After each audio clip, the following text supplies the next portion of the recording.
যারা কথায় কথায় বলতে চান ধর্মের বিরুদ্ধে ভারত পাকিস্তান ভাগ হয়েছে, হিন্দুস্তান পাকিস্তান হয়েছে,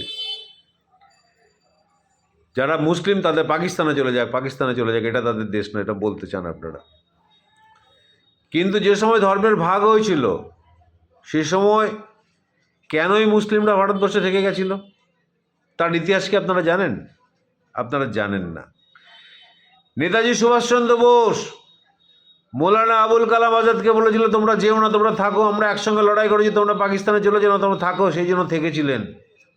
শুধু তাই নয়, মুসলিমদের আরও অনেক অবদান আছে। যদি মুসলিমদের অবদান না থাকতো ভারতবর্ষে এতক্ষণে চীন দখল করে নিত।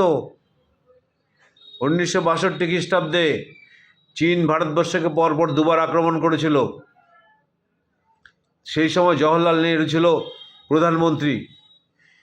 চীনের আক্রমণ প্রতিহত করতে করতে চীনের কোষাগার শূন্য হয়ে গেছিল।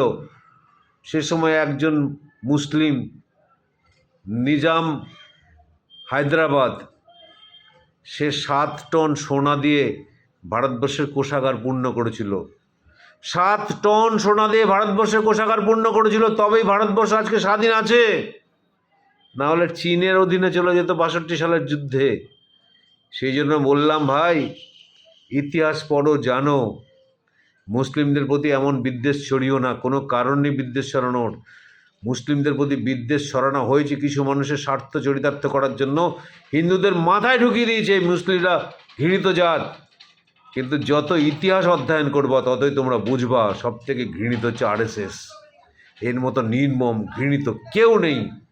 এখন RSS-এর এবং বিজেপির সংযোগ, এরাই ভারতবর্ষের সার্বভৌমত্ব শেষ করছে, ভারতবর্ষটাকে রসাতলে দিয়ে দিচ্ছে।